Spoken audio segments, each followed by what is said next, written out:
Saya ucapkan terima kasih kepada Bapak Ibu sekalian, juga kepada Ibu Kepala Sekolah yang telah memberikan saya kesempatan untuk menyampaikan sedikit ilmu yang telah saya dapatkan dari guru penggerak, pendidikan guru penggerak yang telah saya ikuti selama hampir 2 bulan ini, Bapak Ibu. Jadi memang salah satu tugasnya dalam modul 1.4 itu adalah menyebarkan budaya positif di sekolah. Mungkin di sini nanti akan ada ilmu-ilmu baru yang akan kita dapatkan. Jadi saya sendiri pun juga setelah mempelajari itu, menyelami lebih dalam kegiatan itu, banyak sekali ilmu-ilmu yang ternyata selama ini yang kita lakukan itu belum benar gitu. Menurut dari modulnya ini ya. Kemudian dalam kegiatan diseminasi pemahaman dan penerapan budaya positif di sekolah, saya adalah calon guru penggerak angkatan 8. Jadi mungkin nanti di lain waktu Bu Titi juga akan mengadakan kegiatan seperti saya, karena tugas masing-masing dari calon guru penggerak adalah mengadakan diseminasi secara klasikal seperti ini atau mengadakan budaya positif di kelas. Jadi bisa penyebaran pemahaman positif kepada Bapak Ibu guru, bisa menerapkan di kelasnya masing-masing seperti itu. Next day. Sebelum saya mulai, ya ini perkenalan. Sebenarnya saya itu adalah calon guru penggerak. Kemudian di atas saya yang membimbing saya itu adalah namanya pengajar praktek. Pengajar praktek saya adalah Ibu Esti Dwi Wardayati. Beliau adalah guru SMP Negeri 1 Surakarta. Kalau untuk saya dan Bu Titi itu beda kelompok. Kalau Bu Titi itu pengajar prakteknya adalah Ibu Endah dari SMP Negeri 11 Surakarta. Kemudian saya dan Bu Titi itu berada dalam satu fasilitator yang sama, yaitu Ibu Siti Khoiria yang sekarang master di UNS. Begitu ya. Perkenalannya cukup. Next ya. Sebelum saya masuk ke dalam pertanyaan ya, saya mau ice breaking dulu. Silahkan berdiri dulu. Ya, kita ice breaking bersama-sama ya. Ya. Silakan berdiri dulu. Ya, nanti kalau saya menembak salah satu Bapak Ibu guru, ketika menembak, misalkan ya, Bu Buti dor, Bu Buti itu harus merunduk. Nanti ketika Bu Buti merunduk, Bu Ika sama Bu Maya harus cepet-cepetan mengucapkan nama temannya. Jadi kalau Bu Ika harus menyebut Bu Maya, Bu Maya harus menyebut Bu Ika. Paham? Ya, misalkan ya. Iya. Yang menyebut kanan kirinya menyebut temannya, bukan namanya sendiri. Ya. Paham belum? Ya, silakan deg-degan dulu. Oke, ya. Siap? Saya mulai. Bu Ika dor. Bu Budi. Ya. Lebih cepat Bu Putri. Ya, oke. Jangan tegang ya. Pak Eka dor. Selamat dari berapa? Ya, Pak Bejo menyebutkan namanya Bu Rana, gitu ya. Sudah perkenalan Bapak? Oh ya sudah, ya. Biar saling mengenal, mungkin lupa nama temannya karena grogi terus. Nah, Pak Dery dor.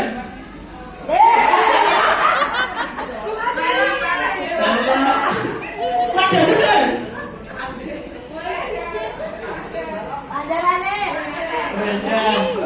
Oh Pak Anjar. Oh Delek ya. Oke. Buka sudor.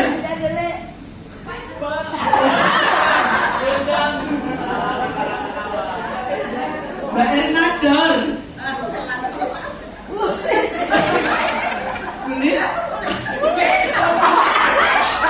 Tulis tidak ya merunduk. Mau didor ya Bu. Tulis. Jangan Bu prediksi tembak. Bu Ratna dor. Ya.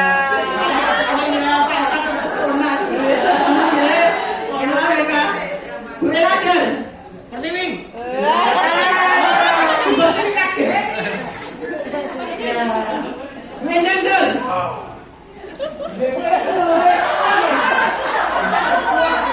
Ayo. Oh, Mas Anjar itu. Bu Endang dor.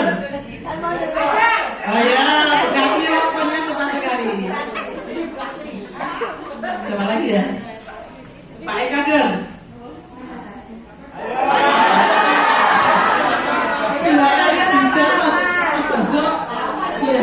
Belum dulu ya.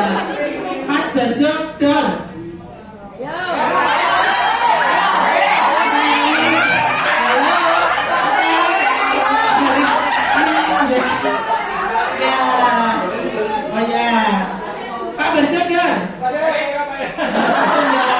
Terima kasih Bapak Ibu sekalian. Ya kita bersemangat ya. Kita bersemangat untuk mengikuti tes ini. Ya, ada dua pertanyaan yang saya ingin mengetahui jawabannya dari Bapak Ibu guru sekalian. Satu, apakah pemberian hukuman itu mampu mendisiplinkan murid Bapak Ibu? Pemberian hukuman itu mampu mendisiplinkan murid. Ya, siapa yang mengatakan setuju ngaco? Ya, Pak Ferry. Alasannya Pak Ferry. Kita harus tahu dulu terus poin tentang hukuman, karena ada hukuman yang bisa memotivasi, motivasi, dan ada hukuman yang membuat dia tidak tahu. Jadi hukuman pendidikan dan hukuman berhukuman. Maksud saya kalau kita memberikan hukuman berarti hukuman yang mengarah kepada proses pendidikan. Terima kasih. Ya, Pak Felix mengatakan setuju. Tapi ada jenis hukumannya ya, tergantung hukumannya apa dulu begitu. Tapi rata-rata tidak setuju ya? Iya, tidak setuju. Yang kedua, apakah pemberian penghargaan? Mungkin Bapak Ibu guru pernah memberikan penghargaan untuk siswa kita, salah satu siswa kita atau salah berapa? Apakah pemberian penghargaan dapat meningkatkan motivasi siswa? Ada yang mengatakan tidak setuju? Ya, kita nanti akan mencari jawabannya ya Bapak Ibu sekalian. Next.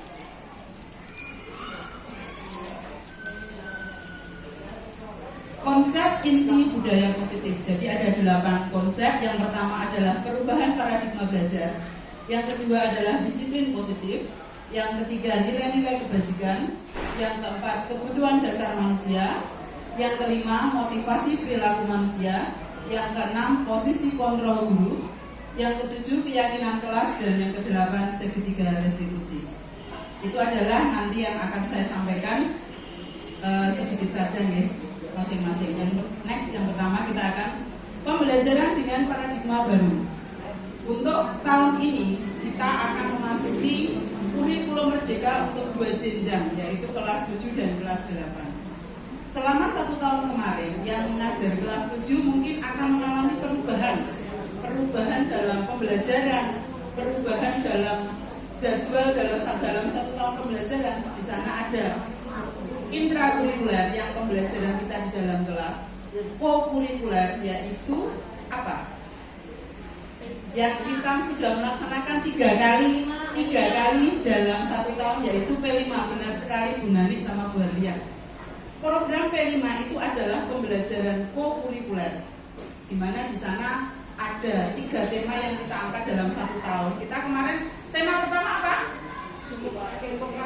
Suara demokrasinya Bu Julia, ya, yang ketuanya Bu Julia dan sangat sukses. Yang kedua,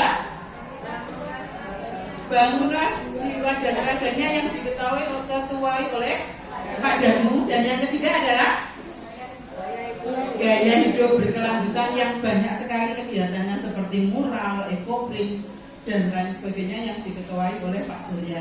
Itu adalah kokurikuler. Dan yang ketiga adalah ekstrakurikuler yang ini sudah familiar ya Bapak Ibu ya. Yang kalau ekstrakurikuler yang diikuti oleh anak-anak ya dalam 1 minggu itu jadwalnya berbeda-beda. Ya, ada 6 profil pelajar Pancasila. Masih ingat gerakannya? Boleh saya minta maju berdiri dulu. Kita akan mengingat kembali bagaimana gerakannya kalau profil pelajar Pancasila gitu ya. Nanti saya pimpin ya. Monggo berdiri. Ya, diingat-ingat gerakannya dulu bagaimana. Profil pelajar Pancasila. Profil pelajar Pancasila. Beriman dan bertakwa, mandiri, bernalar kritis, berkebinekaan global, gotong royong,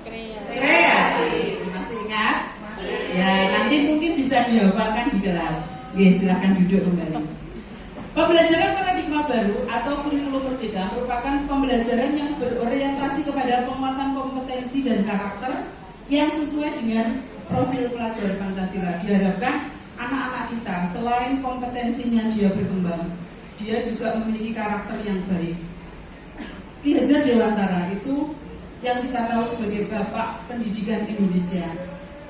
Beliau lahir tahun 1922. Sudah berapa tahun jaraknya dengan saya? Saya itu 1982. Hampir 60 tahun. Dan ternyata pembelajaran yang beliau canangkan atau beliau cetuskan itu filosofinya dan sangat bagus dan masih relevan dengan pembelajaran kita sekarang. Jadi ada 8 filosofi Ki Hajar Dewantara yang saya baru mendapatkan di guru penggerak seperti itu. Dan ternyata di sana sangat-sangat relevan sekali dan kadang-kadang belum saya lakukan itu 8 filosofi itu. Yang kita tahu kan hanya Engarso Sumtulodo itu, Engarso Sumtulodo, Engatio Mangunkarso dan Tutur Handayani itu salah satu filosofinya. 7 filosofi yang lain, ya mungkin lain kali bisa dijelaskan. Langsung aja deh, next. Ya, yang kedua adalah disiplin positif. Kalau dulu kita berbicara masalah disiplin itu artinya adalah sebuah kepatuhan, ya enggak? Kepatuhan harus patuh. Kalau kamu melanggar ada hukuman, itu namanya disiplin. Dan disiplin sekarang itu berasal dari kata disiplina, itu artinya belajar.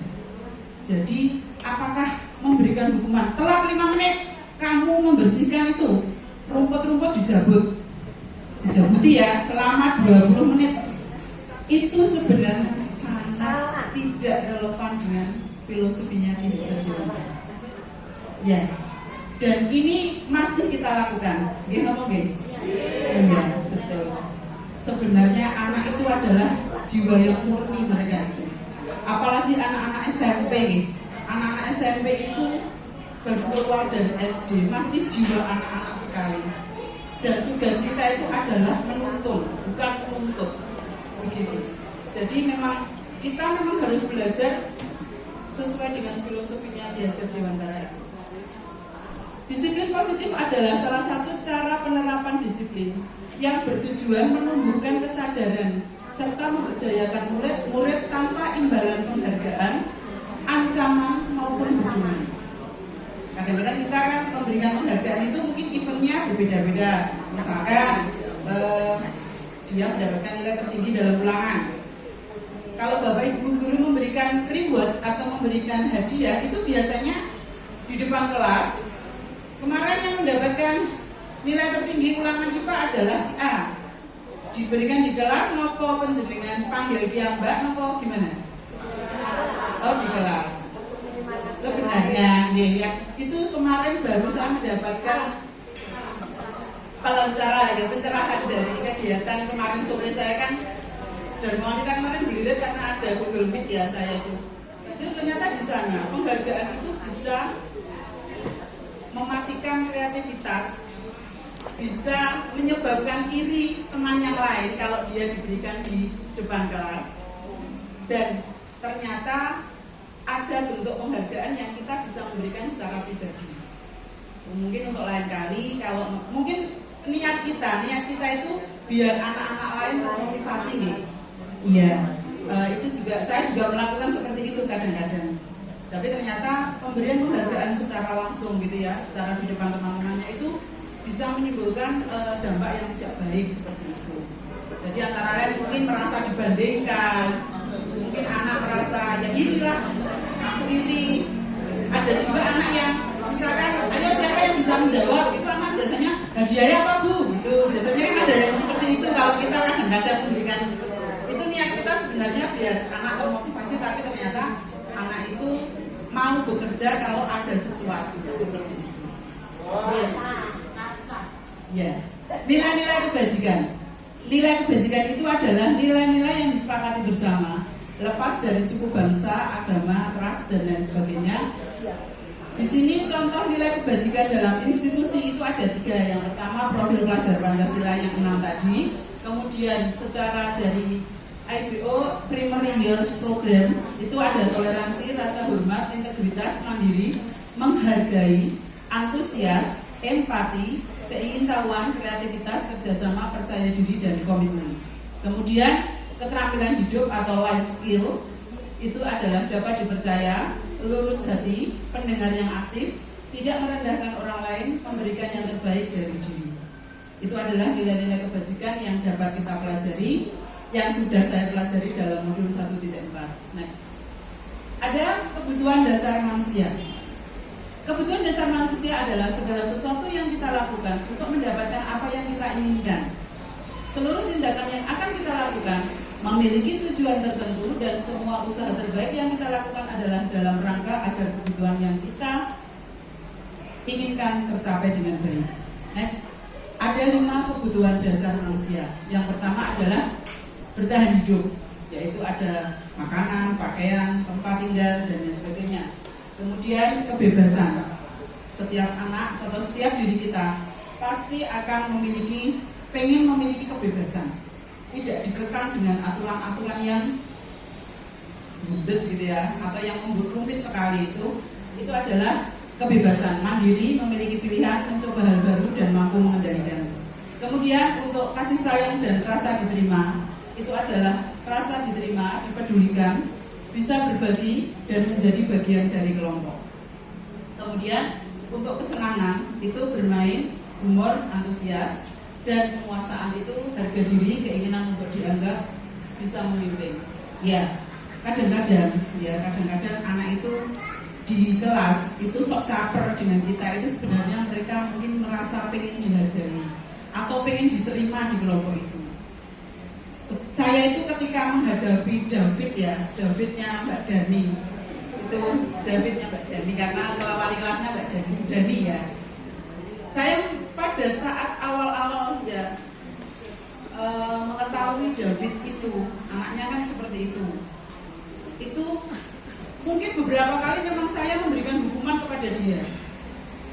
Ya, setelah itu memang setelah mengikuti modul 1 itu nguplek-nguplek filosofinya Ki Hajar Dewantara. Nguplek-nguplek filosofinya itu, dan saya itu setelah itu jujur yang saya akui ketika saya menghadapi David tidak seperti dulu lagi gitu loh. Maksudnya memang David itu anaknya memang seperti itu, dan kadang-kadang kalau kita ajak dialog, dan mungkin contoh-contoh yang lain ada, itu kita ajak dialog dari hati ke hati, itu biasanya dia bercerita kenapa kok dia seperti itu. Dia mungkin dia itu kan sempat kok ngopo kamu Bu David gitu. Jawabannya aku pakai kok Bu, seperti itu. Kadang-kadang dia sudah keinginan untuk sekolah pun dia pilih itu karena sudah mendapatkan sesuatu. Kalau parkir kan dapat uang, bisa untuk jajan atau ya lain sebagainya. Next, ya. Motivasi ya. Teori motivasi itu ada 2. Motivasi itu ada motivasi ekstrinsik, motivasi yang berasal dari luar. Itu biasanya untuk menghindari ketidaknyamanan diri dan untuk mendapatkan, dia ingin mendapatkan hadiah. Jadi anak itu melakukan sesuatu karena ada sesuatu. Kalau motivasi intrinsik itu dia melakukan sesuatu dengan kesadaran diri. Jadi misalkan dia ini baik untuk saya sadar kalau membuang sampah sembarangan itu akan menyebabkan sesuatu yang nggak baik. Itu sadar. Beda ketika anak itu lihat sampah cuek dan kita, Mas tolong diambil. Misalkan, oh terima kasih sudah diambil, ini untuk jajan misalkan. Itu kan ada sesuatu. Nanti suatu saat ketika permasalahan yang sama, itu anak biasanya, oh aku yang melakukan, aku dapat sesuatu dari guru atau dari Pak Guru. Maka aku kalau melakukan itu nanti aja kalau disuruh oleh Bapak Ibu guru, seperti itu. Jadi tidak timbul kesadaran sendiri. Itu adalah bedanya motivasi ekstrinsik dan intrinsik. Next, ini hukuman, konsekuensi, dan restitusi. Ada 3 hal yang hampir mirip, tapi sebenarnya berbeda. Hukuman itu biasanya tidak terencana, terjadi secara tiba-tiba, telat misalkan. Karena yang kita sebagai guru BK kan kadang sering melihat anak-anak yang telat anak. Kenapa telat?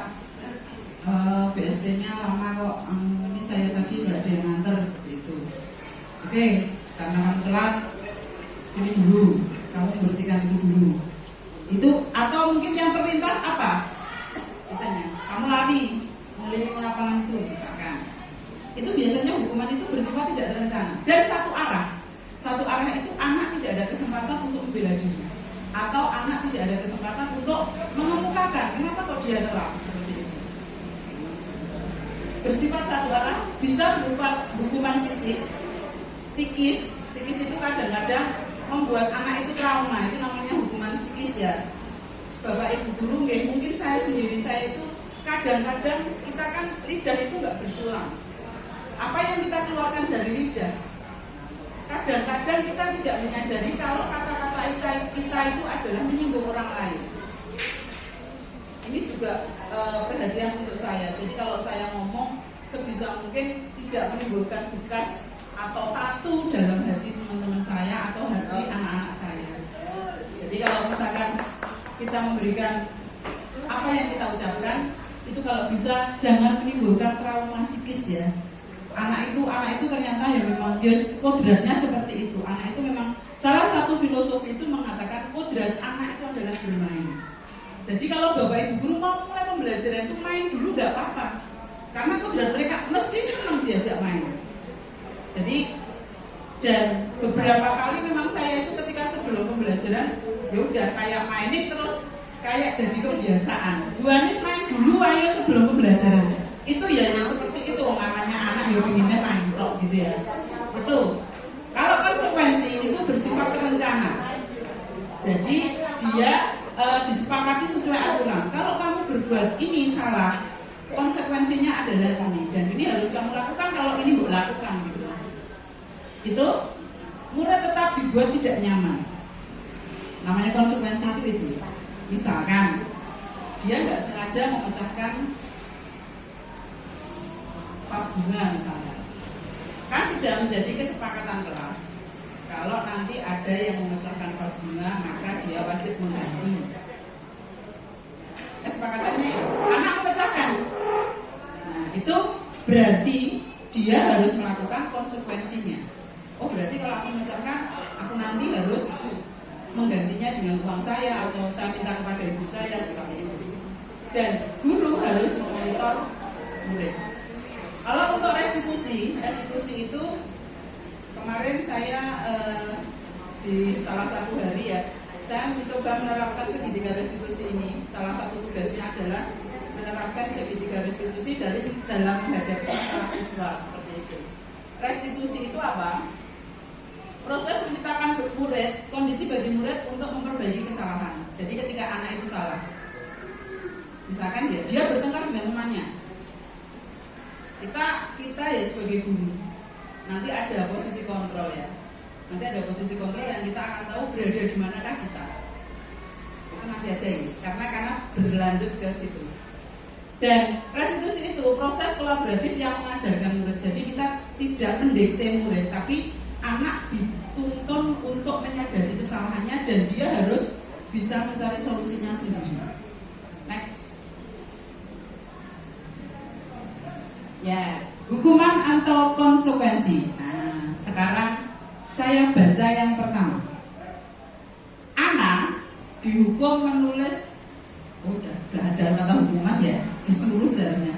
Anak dihukum menulis 100 kali karena terlambat datang ke sekolah. Saya tidak akan terlambat datang ke sekolah. Saya tidak akan datang dan lain sebagainya. Berarti ya, hukuman atau konsekuensi? Ini loh. Ya, anak disuruh menulis 100 kali, saya tidak akan terlambat datang ke sekolah selama sebanyak 100 kali. Itu termasuk hukuman atau konsekuensi kuliah? Konsekuensi. Ada yang tidak sependapat? Iya, Mas ya. Oh, hukuman. Iya. Bersifat satu arah. Bisa hukuman verbal, fisik dan lain sebagainya tadi, dan tidak terencana. Itu misalkan telat langsung nulis sebanyak 100 kali seperti itu. Oke. Buku tidur. Bu, saya. Bukan tidur. Mas ya. Oh, Bulis terpesona ya. Bulis yang ketiga, Bu Nata. Itu. Bu Igador. Bu Budi. Ya. Bu Ratna Dor. Iya. Kesini Bapak. Oke. Ya menghadapnya ke sini karena Bu Ratna di antara Bu Natina dan Pak Eka. Pak Barjo Dor. Oh iya, responnya sudah bagus. Bu Pertiwi Dor.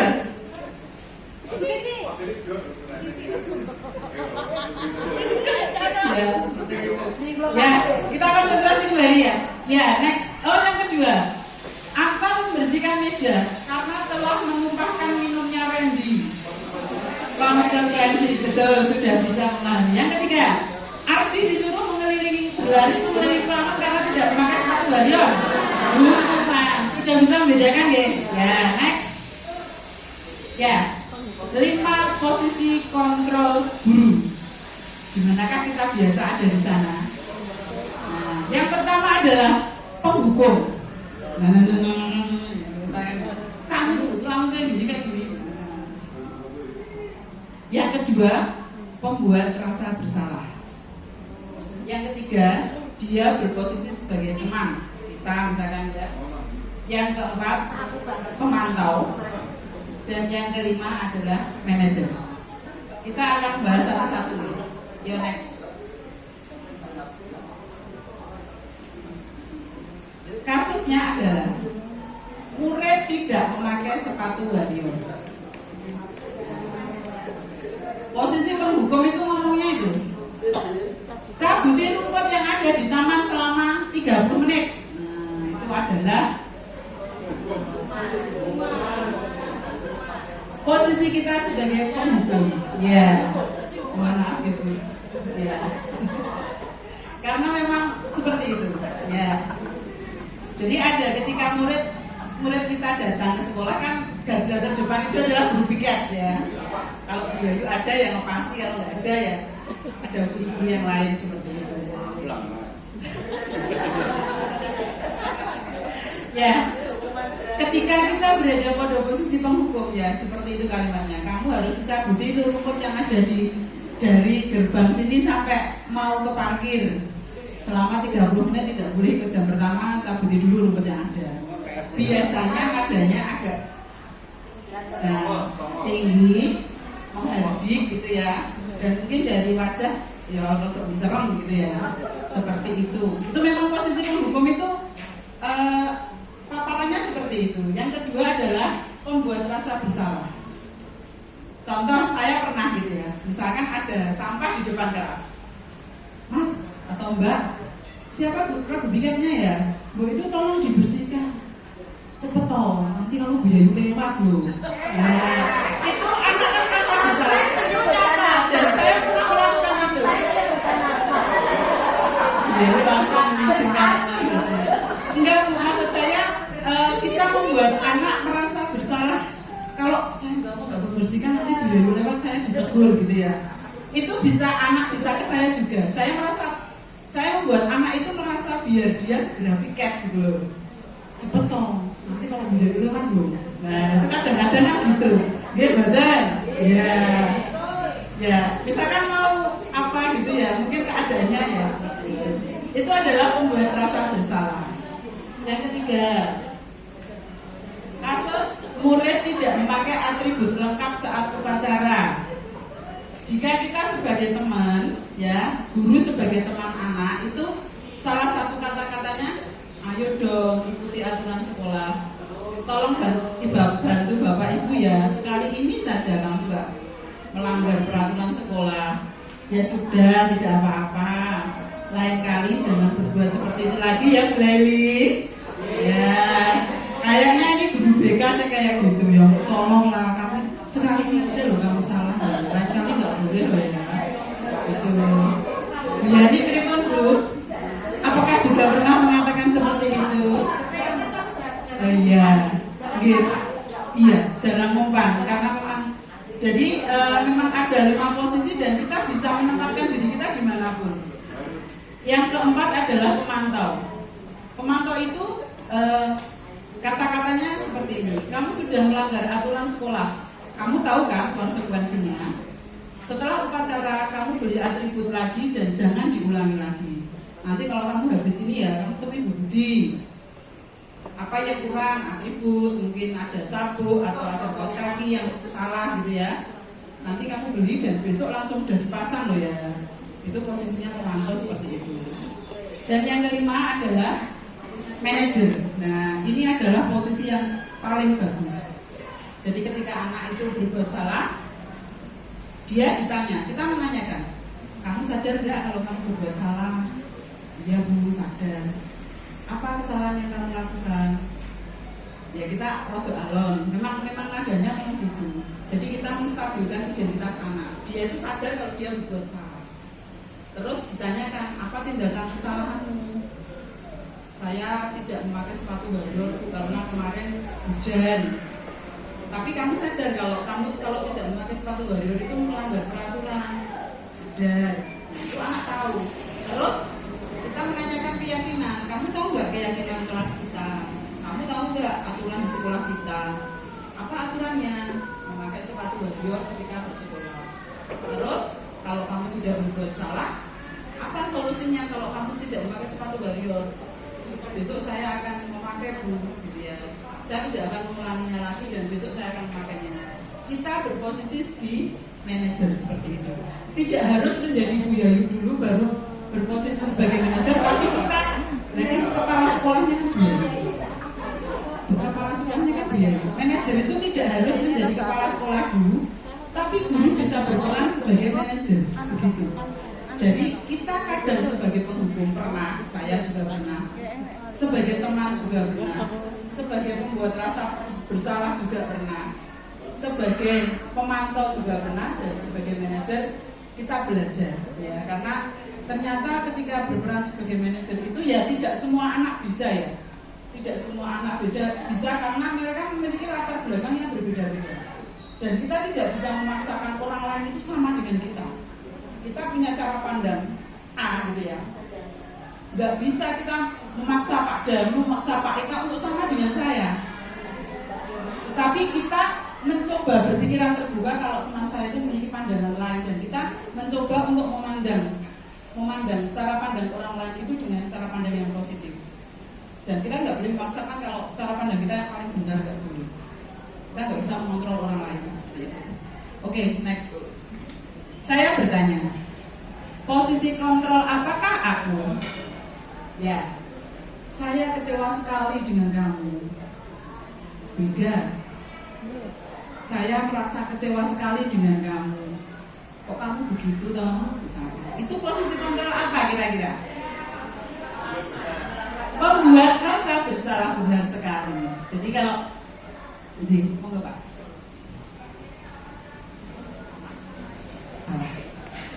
Yang depan, yang belakang mungkin bisa ke depan biar ketika bisa ke syuting ya, seperti itu. Itu yang berarti Bapak Ibu guru telah memahami itu, ya telah memahami kalau dengan kata-kata seperti itu membuat anak merasa bersalah karena dia telah melanggar aturan atau melanggar keyakinan kelas. Yang kedua, tebak ya, kamu tidak pernah benar melakukannya. Tina, sepakat gak? Menyalahkan Bapak. Pemantau? Tidak Pak. Kalau pemantau itu dia menyadari. Iya, ini kan cenderung ke penghukum ya. Penghukum. Coba yang lain. Oh iya, ya. Yang 5 tadi ditampilkan. Lali deh. Ya, diling-iling. Nah ini ya, diling-iling. 1 penghukum. Nah, kamu salah, kamu dihukum. Itu namanya penghukum. Bu saya kan alasan. Nah itu adalah penghukum seperti itu. Kalau yang kedua, pembuat rasa bersalah tadi contohnya. Ayo toh, kamu kok jangan gitu misalnya. Tolonglah saya. Ya. Yang ketiga adalah sebagai teman. Kamu sekali ini aja ya, lain kali nggak boleh diulangi loh ya. Itu adalah sebagai teman. Yang keempat sebagai pemantau. Kamu tahu kan aturannya apa? Tahu konsekuensinya? Ya, lain kali kamu tidak boleh mengulangi. Itu pemantau. Jadi mengingatkan dia akan keyakinan kelasnya. Dan yang kelima adalah manajer. Manajer itu membuat anak menyadari kesalahannya apa, dia telah berbuat salah, menyadari apa kelakuan atau tingkah lakunya yang salah itu, dan meminta anak untuk mencari solusinya. Itu adalah posisi manajer. Ya tadi ya, kembali ke tadi nih, masih ingat penghukum, pembuat rasa bersalah, teman, pemantau, manajer. Oke, tadi sampai mana? Kamu tidak pernah benar melakukannya. Itu menghukum. Nah, penghukum. Oke. Yang ketiga, apa rencanamu untuk menyelesaikan masalah ini? Manajer. Ayolah, lakukan beberapa dulu. Ya. Oke, sebagai teman, oke. Jika kamu tidak akan pernah mendapatkan nilai kalau kamu masih tidak mengerjakan tugas. Memantau, karena dia mengingatkan konsekuensinya seperti itu. Minimal sudah ada gambaran ya Bapak Ibu. Oke, next. Ya, keyakinan kelas. Tadi Bu Lewi mengumumkan kalau nggak salah, Bu Nani ding, kesepakatan kelas nih. Ya, kesepakatan kelas dan keyakinan kelas itu hampir mirip ya. Jadi nanti kita mencoba anak itu kita ajak untuk membuat keyakinan kelasnya. Jadi aturan itu kalau dalam kelas dibuat oleh anak, disepakati oleh anak. Jadi anak tahu, wah dulu saya menyepakati itu. Kalau saya melanggar, berarti dia tahu konsekuensinya. Seperti itu. Jadi nanti untuk Bapak Ibu wali kelas bisa memulai mengkondisikan kelas itu untuk menuliskan keyakinan kelasnya. Itu nanti boleh ditulis dulu di papan tulis, nanti bisa diperbagus lah dengan MMT atau dengan apapun juga. Itu nanti disepakati dalam 1 tahun pelajaran. Atau mungkin ketika 1 semester mau ganti lagi ya. Jadi iya, itu resmi disepakati oleh satu warga kelas itu. Jadi nanti anak itu kita ajak untuk mereka memberdayakan diri mereka. Seperti itu. Pembentukan keyakinan kelas. Ya. Yang pertama bersifat abstrak. Abstrak itu ya tidak berupa kata sifat biasanya ya, atau bisa berupa kata kerja juga. Jadi misalkan keyakinan kelas itu datang tepat waktu, misalkan. Ada itu yang usul anak ya. Apa kesepakatan kelas kita, misalkan. Datang tepat waktu. Kalau tidak membayar uang kas, bagaimana? Terus ketika ada teman yang bermain-main di dalam kelas, apa itu nanti silakan disepakati dalam kelas tersebut. Berupa pernyataan, oh iya, next sebelum ya. Bersifat abstrak, berupa pernyataan universal, dibuat dalam pernyataan positif, sedikit saja agar mudah diingat. Kemudian disesuaikan dengan kondisi kelas atau sekolah. Dan yang keenam, semua warga kelas dilibatkan untuk membuat keyakinan kelas. Next. Segitiga restitusi, ini yang kemarin saya lakukan. Jadi tadi yang sebagai posisi sebagai manajer itu menerapkan segitiga restitusi, yaitu suatu proses dialog yang dijalankan oleh guru atau orang tua agar dapat menghasilkan murid atau anak yang dia mandiri dan bertanggung jawab. Jadi segitiga restitusi itu tidak hanya kita lakukan di sekolah saja. Kita sebagai orang tua di rumah itu ketika anak berbuat salah itu jangan langsung divonis, jangan langsung dibuat dia langsung kaku ya, kok salah, harus gini sesuai dengan maunya kita gitu ya orang tua biasanya. Kita bisa menerapkan segitiga restitusi ini di rumah juga. Apa tahapannya? Ada 3. Next, boleh. Yang pertama adalah menstabilkan identitas. Di segitiga paling dasar itu adalah menstabilkan identitas. Kita bisa mengatakan, Mbak, setiap orang itu pernah berbuat salah, ya, ini. Dan kamu bukan satu-satunya orang yang pernah melakukan itu. Saya pun pernah. Dulu Bu Anis juga pernah terlambat, misalkan gitu. Itu namanya menstabilkan identitas anak. Jadi anak menyadari kalau dia berbuat salah. Seperti itu. Yang kedua, validasi kebutuhan atau validasi tindakan yang salah. Kamu tentunya punya alasan ya, kenapa kok kamu terlambat datang ke sekolah. Nah, kita membuat anak itu ya mengemukakan. Jadi kita kasih kesempatan dia mengemukakan alasannya. Kemudian, apakah ada cara yang lebih efektif untuk mendapatkan apa yang kamu butuhkan? Itu adalah validasi tindakan. Yang ketiga adalah menanyakan keyakinan. Kamu tahu nggak kalau terlambat datang ke sekolah itu melanggar keyakinan kelas kita? Ya Bu. Terus kalau kamu sadar, apa yang akan kamu lakukan? Dia misalkan tahu keyakinan kelasnya, kalau saya terlambat saya akan seperti ini. Dia diingatkan kembali tentang keyakinan kelasnya. Itu adalah tahap segitiga restitusi yang ketiga, yaitu menanyakan keyakinan. Next. Ya, ini menstabilkan identitas itu ya. Contoh kata-katanya, berbuat salah itu wajar. Tidak ada manusia kok yang sempurna. Ibu juga pernah melakukan hal seperti itu, misalkan. Kamu berhak untuk merasa seperti itu.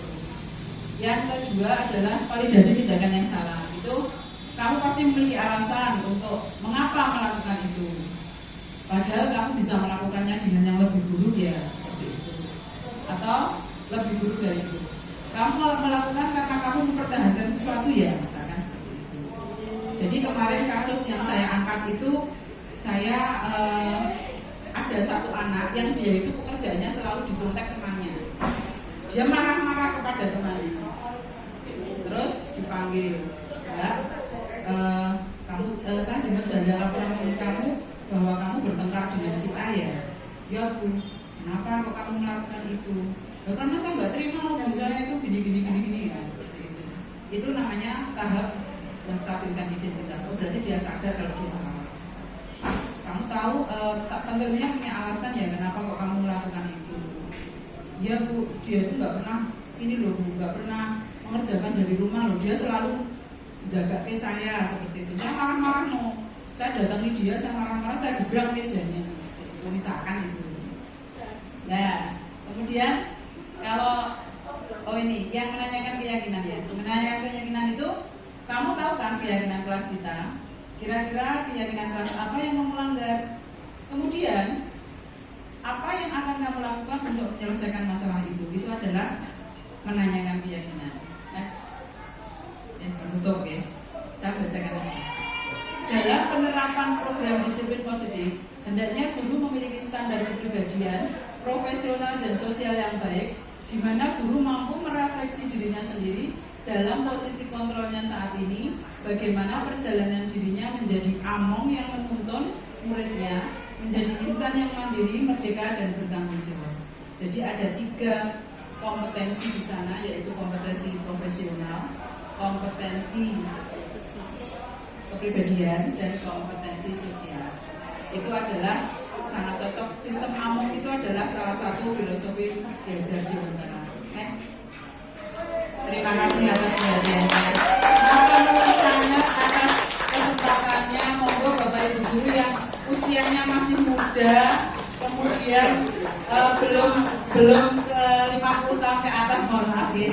Itu masih banyak kesempatan untuk ikut program guru penggerak. Pendidikan guru penggerak ini dulu memang mungkin penjenengan tahu ya. Jadi pada saat perjalanan saya sama Bu Titi ketika mengikuti seleksi dari awal itu sangat sama sekali tidak tertarik ya pada awalnya, sangat terpaksa sekali, dan ternyata ketika sudah terjun saya mendapatkan banyak sekali ilmu di sana. Terutama saya sebagai guru ya, tidak memikirkan besok mau menjadi apa karena sering orang kabar kan seperti itu, tapi saya mencoba memaknai bahwa ketika saya sudah masuk di situ memang pasti ada hikmahnya seperti itu. Apalagi kemarin baru mau akan pembukaan aja saya sakit selama 2 minggu. Itu sebenarnya memang ya mungkin efek dari stres ya. Stres karena sebenarnya tidak tertarik untuk ikut, kok ya lolos gitu. Kadang-kadang ya itu rasa yang saya rasakan seperti itu. Tapi ketika hubungan keluarga suami ya, dulu saya agak berat itu karena awalnya tidak mengizinkan sudah lolos sampai tahap 2 itu saya aku lolos di Bismillah makan seperti itu. Satu kata yang menurut saya berarti ada minggu di sana, dan saya Bismillah saya juga mengikuti, dan kita masih sampai bulan November ya titik ya. Jadi nanti mohon semangatnya, mohon doanya, semoga tetap sehat, karena tanpa kesehatan dan tetap semangat, karena kita selalu menjadi pejuang 2359 ya. 2359 tahu? Batas mengumpulkan jawaban atau batas mengumpulkan keputusan kalau 2359. Maka saya berusaha untuk tidak menjadi pejuang 2359. Jadi memang di sini dengan amanah yang ada itu manajemen waktu yang saya rasakan. Jadi mungkin hidup saya lebih tertata ya. Bisa jadi blende itu saya ukuran seperti itu salah satu hikmah yang saya rasakan. Terima kasih atas perhatiannya Bapak Ibu, dan semoga yang sedikit ini bermanfaat. Akhirul kalam, assalamualaikum warahmatullahi wabarakatuh. Kita beri tepuk tangan lagi Bapak Ibu. Sungguh motivasi yang sangat inspiratif gitu. Semangatnya untuk Bapak Ibu yang lainnya mungkin juga bisa menyusul jejaknya Kak Anis menjadi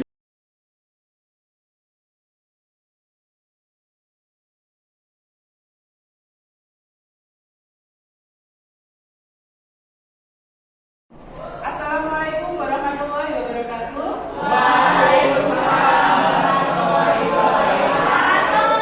Ya, apa kabarnya? Ya, alhamdulillah baik-baik saja. Apa kegiatan kalian kemarin ketika liburan? Tidur, main HP, pulang ke sekolah, mungkin ada rumah acara, dolan kemana? Pantai. Enak sekali.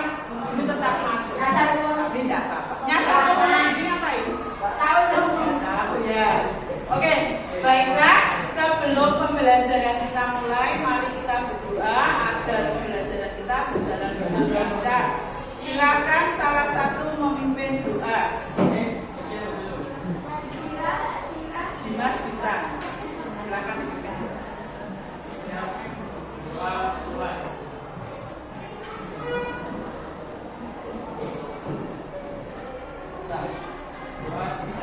Ya, terima kasih. Semoga dengan doa tadi kita diberi kelancaran dalam pembelajaran kita pada hari ini. Pada hari ini kita akan membahas tentang keyakinan kelas. Jadi ketika masuk pertama kali di kelas 8, kita membuat keyakinan kelas. Bedanya apa dengan peraturan? Ada yang tahu? Apa perbedaan keyakinan kelas dengan peraturan kelas? Mengatur kelas. Ada lagi? Kalau namanya keyakinan itu apa? Yakin itu kan sesuatu rasa yang kita yakini, ya kan?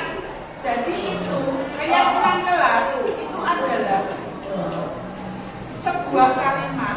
Ya, nanti akan terjadi beberapa kalimat. Kalian akan menuliskan dan menempelkan di kertas di depan.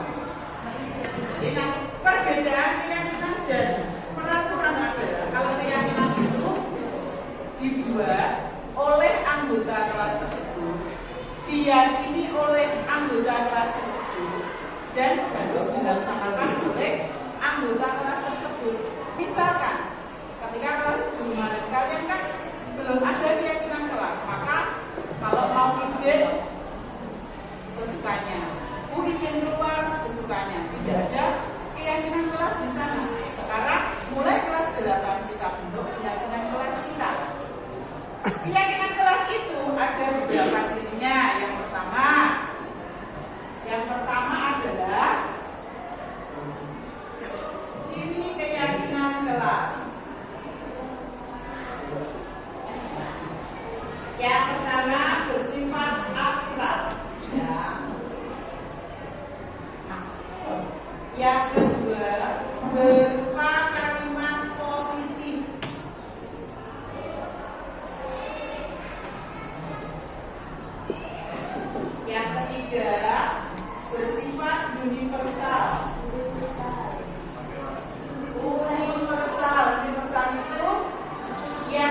belajar sticky note ya.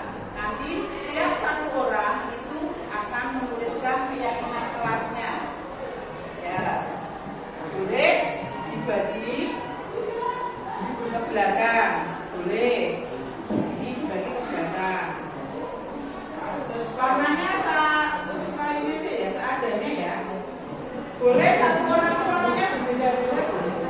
Satu orang mau ngambil 2 aja ya. Satu orang mengambil 2. Silakan kalian menuliskan keyakinan kelas kalian. Ada yang membawa bolpen? Gurunya spidol kalau mau. Dipakai. Ya, satu ambil ke sini. Ya. Boleh apapun kalimatnya harus berupa kalimat positif. Kenapa kok harus kalimat positif? Karena kita itu akan membudayakan budaya positif. Contoh kalimat positif apa? Kita biasanya kan kalimatnya dari dilarang membuang sampah di sembarang tempat. Sekarang diganti menjadi kalimat positif. Buanglah sampah pada tempatnya. Hindari kata dilarang. Jangan. Ya, itu kalimat tidak. Itu contohnya. Boleh kalian apapun yang mau kalian usulkan boleh ditulis dan ditambahkan. Ya, boleh.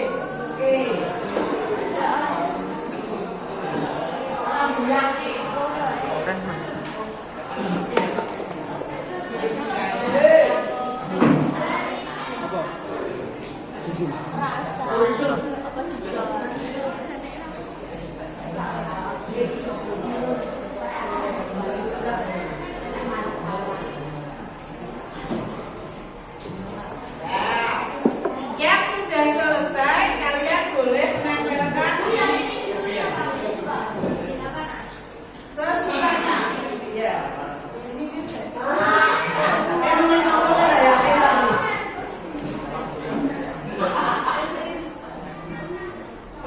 Dirapikan ya.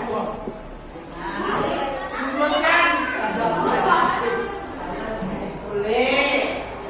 Boleh kalian menyebarkan tentang seragam. Boleh dan tamat. Boleh. Kasih nama enggak? Ya, saya beri waktu 3 menit. Pakai nama. Tidak usah. Silakan kalian menuliskan apa yang mau kalian usulkan. Usahakan singkat dan mengandung kalimat positif. Boleh. Silakan ditambahkan. Satu aja boleh. Jadi dua-duanya itu boleh dipakai semua, boleh tidak. Sama aja. Sama aja. Karena kan muridnya 32, nanti kalau cuma 1 kan.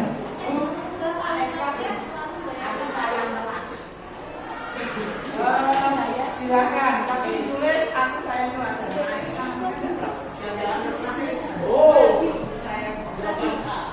Ya. Boleh. Jangan kalian tidak boleh, silakan.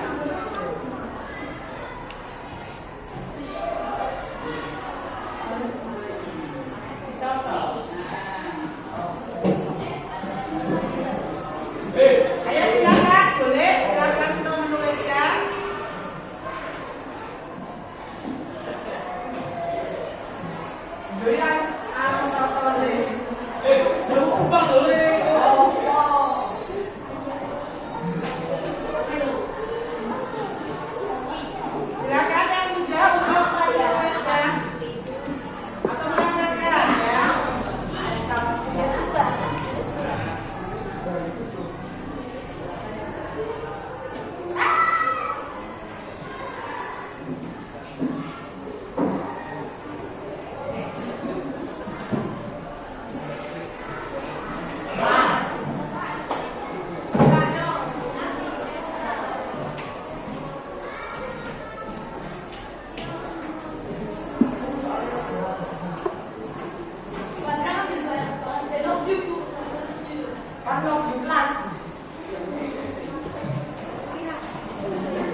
Kita kelompokkan dulu. Jagalah kebersihan. Ini ya, pertama. Jangan pernah merasa sendirian, itu punya siapa ini? Aku bersamamu, gitu ya. Jagalah kebersihan. Jangan semua orang ini sama. Selalu bayar kas. Yes.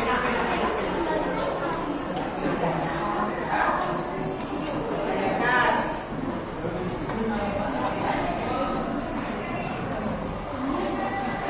Terus, semoga kita ini memberikan semangat. Taatilah peraturan yang baik ya. Ayo piket. Suka yang nggak piket. Jaga ketenangan kelas. Wajib membayar uang kas. Ya Allah. Ini ayo piket di sini. Jaga ketenangan. Wajib membayar. Sebentar ya. Ya. Siap semuanya, diumumkan kepada seluruh siswa khususnya kelas 8 dan 9 putra ya, kelas 8 dan 9 putra yang merasa rambutnya tidak sesuai. Ya, kita lanjutkan. Ini sudah terkelompokkan menjadi beberapa. Saya bacakan ya. Yang sini adalah jangan lupa piket, piketlah sesuai jadwal. Ayo piket, wajib piket. Ini bisa kita pilih salah satu yaitu piketlah sesuai jadwalnya. Ya, untuk yang lain saya anggap sama karena ayo piket, wajib piket.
bintang dari kelas 8A, saya telah belajar membuat keyakinan kelas.